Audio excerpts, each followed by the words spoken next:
Hey, good evening. I'm really happy to have you here. My name is Daniel. I was a professional opera singer and beatboxer, and tonight we're going to be listening to Avi Kaplan once again. And we're going to be listening to him perform I Put a Spell on You. I love this song. I love this artist. I'm a big fan of Avi's flow, free style, very unfettered in how he chooses to express his music. And this song is a really good medium for that type of music. You can have a lot of liberty in how you choose to execute the notes. You could do this in a lot of music, but this song especially. And I'm just really excited to hear his take on it, and I hope you guys are as well. So without any further delay, let's just jump into it.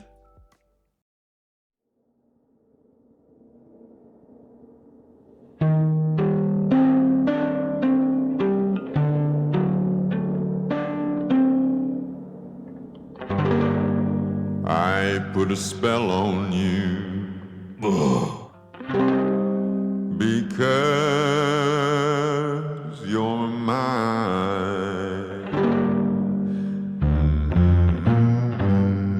Oh my gosh. You better stop the things you do. Darling, I ain't lying. I ain't lying. You know I can't stand it. You running around, you know better, baby. Yeah, I can't stand it when you put me down. I put a spell on you. Yeah. Because you're mine.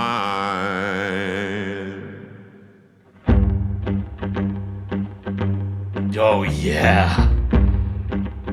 That entire intro was amazing. I put a spell on you because you're mine. Woo!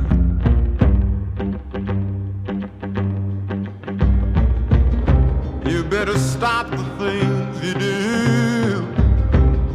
Yeah. Darling, I ain't lying.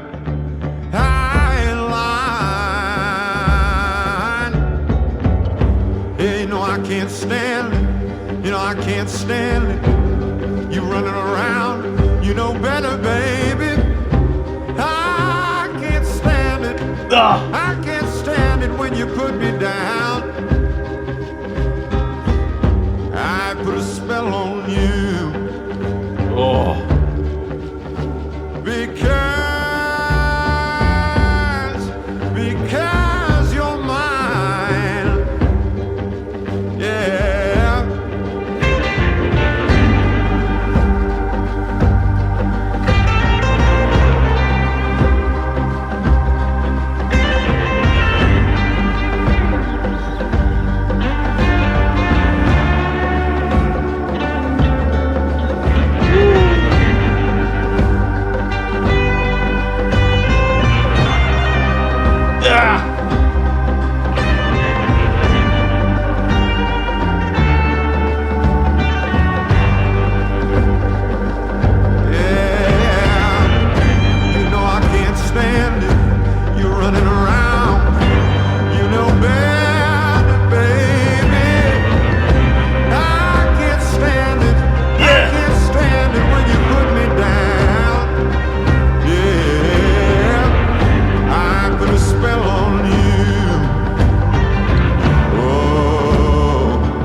Oh my gosh, chills, dude.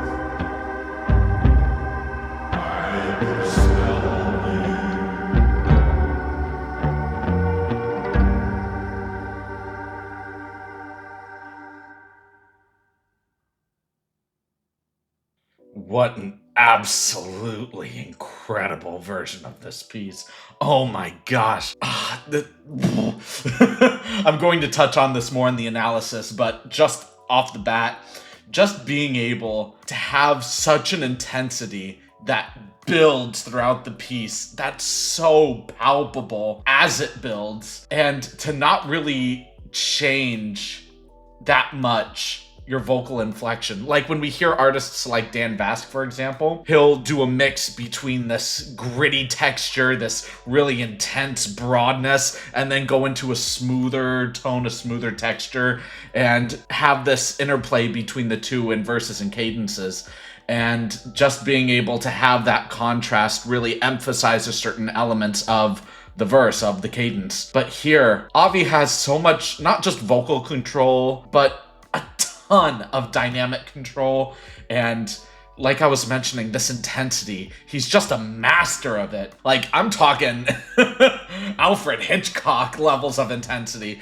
Like, it's so present as he's building, and when he's looking directly at you, casting that spell, and in his repeated lines, and I'm going to touch on this more when we get into the analysis, but those repeated lines are so powerful and impactful, which I'll get into when we get to them. But oh my gosh, dude, what a stellar performance.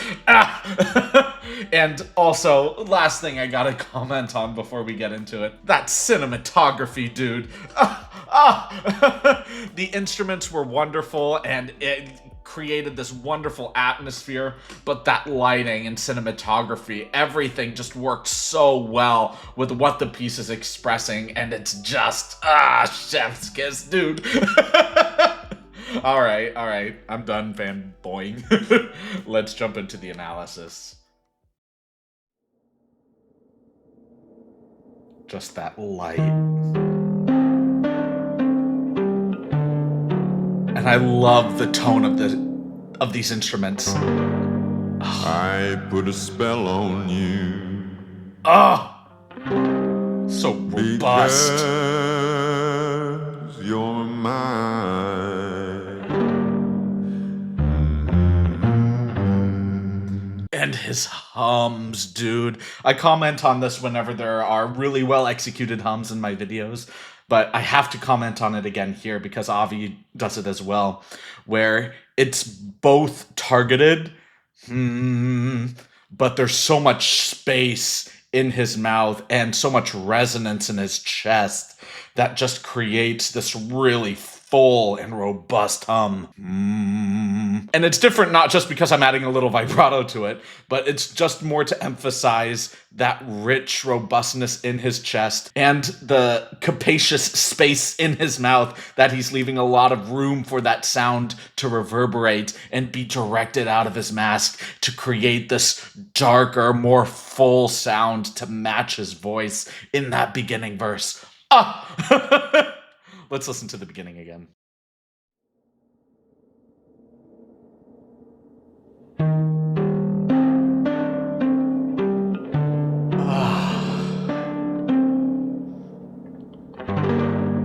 I put a spell on you. Because you're mine.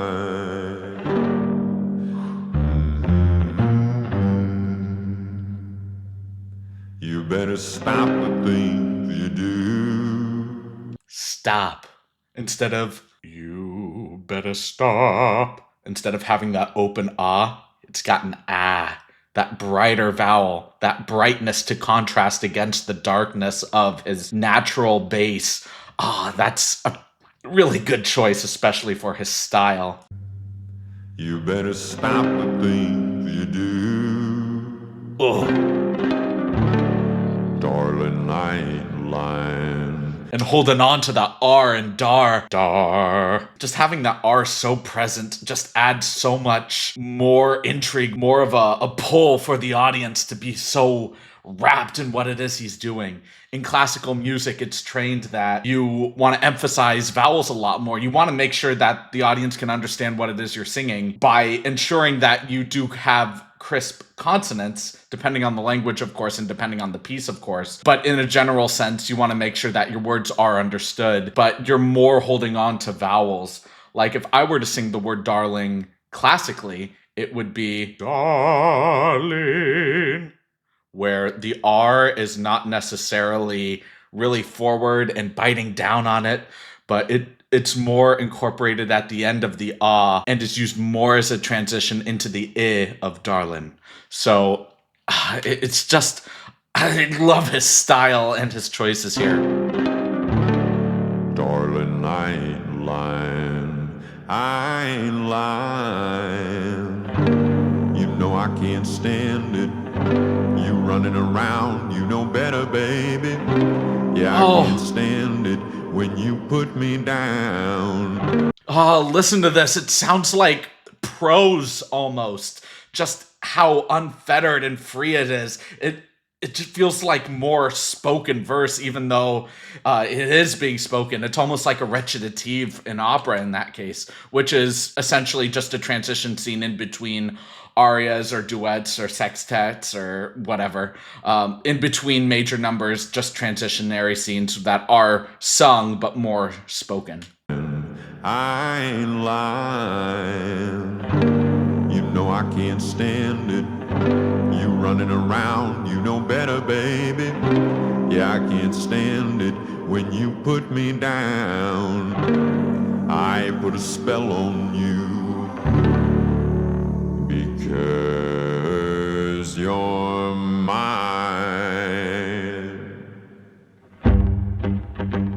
Yeah.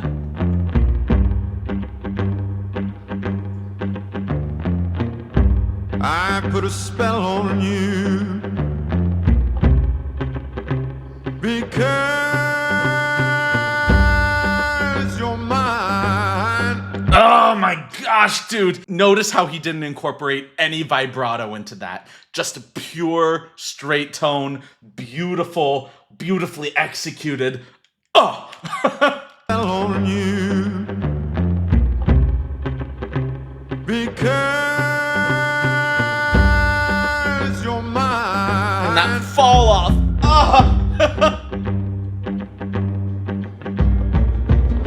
You better stop the things you do. Yeah. Darling, I ain't lying. I ain't lying.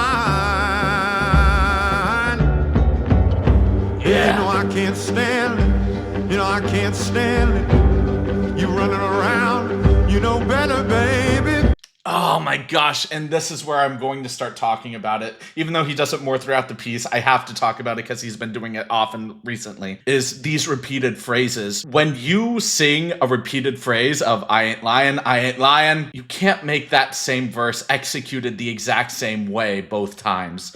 There needs to be a difference. There has to be a reason as to why it's being incorporated. And this kind of logic is used in a myriad of ways, and an example of that could be vocal trills or the usage of the word yeah. Why are you saying the word yeah? Why are you incorporating vocal trills? What utility do the vocal trills have? Is it just to entertain your audience? Or is there a real reason in the storytelling that creates the need to have that kind of momentum inserted into the piece? Right here, you can feel this energy boiling. You can feel this water that's just starting to bubble out to the surface. And when you get those repeated phrases, when you get those vocal runs, you really get much more of that palpable intensity that I was referring to before. You just feel that energy rising and rising every time he repeats, every time there's a stronger dynamic on top of the last repeated phrase. And when you hear those yeahs, you can feel that energy just being pushed out, even though it's not necessarily advancing the plot of the story that's happening or advancing the verses themselves. But that yeah is just more of a word used to hold on to that extra energy that's just constantly being emitted incandescently from his being. He's just so powerful in this moment. I can't stand it. I can't stand it when you put me down.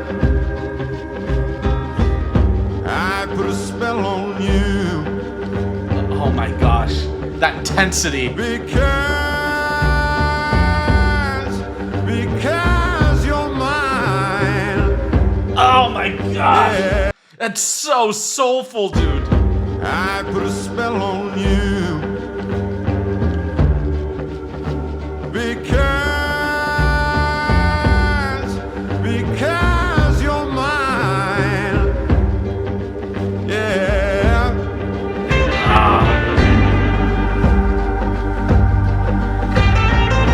And I love this videography. It really makes it feel like he put a spell on you and you're just in this hallucination, flowing with him in this musical interlude.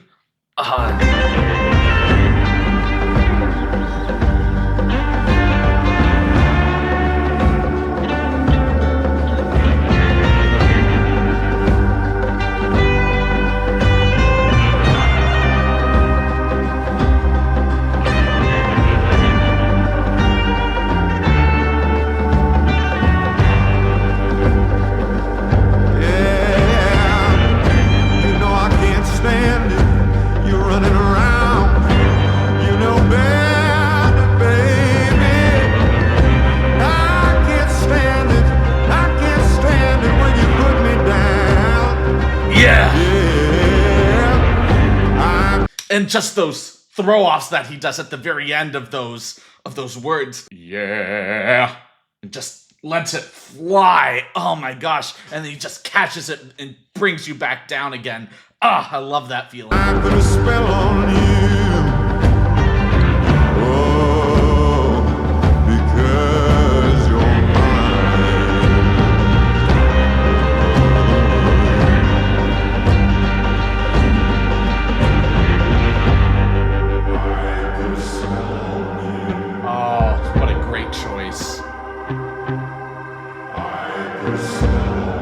And just the way he looks at you there.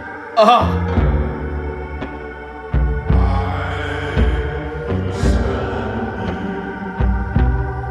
Chills, dude.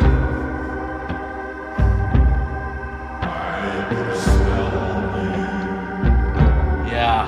And here, he's just repeating so much. And even though it's not necessarily growing in intensity, you still feel the difference. And each time he says it, you feel that fall. Like I'm talking that Jordan Peele fall in Get Out, where you just feel like you're sinking into that abyss. I put a spell on you. I put a spell on you.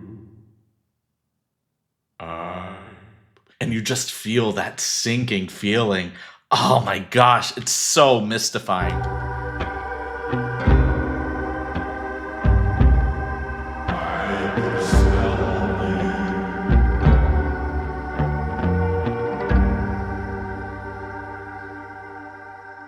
What lighting? He's just so dazzling, but he's so mystifying, and he's just so compelling to watch. He has so much of this radiant energy that's like a ditto. It could just take the form of anything, whether it's this really chilled, smooth groove or a darker, more sinister tone that is more Machiavellian, a little bit more sinister, demonstrate a little bit more of his guile in that way. Oh my gosh. But in no way does it feel imperious, let's say. He just has this palpable aura in this piece that just serves him so well. And it's not just because of the lighting or the staging or whatever. It's the way that he executes his music. It's this intensity, this robustness in his voice, the way that he chooses specific words in cadences that not just emphasize the way that he's singing, like in terms of the choices of his consonants or vowels, but in terms of the overall aesthetic of the piece and how the audience receives that music. It's just, it just leaves shivers down your spine, and that's a great feeling because it leaves you wanting more. You just keep replaying the song over and over again to try to understand what it is that you're experiencing. But it's just this beautiful intensity that he's happened to master in his own style, and it's so authentically himself still. and it's just wonderful. I dig it so much. Avi, brother, dude, great job. I really dig this piece, man. Thank y'all so much for watching this video. If y'all liked it, please like, comment, subscribe, and share. And if you didn't like it, please leave a dislike and let me know why in the comments. I do read all of the comments, even if I may not heart or reply to them, so please know your comments do not go unnoticed.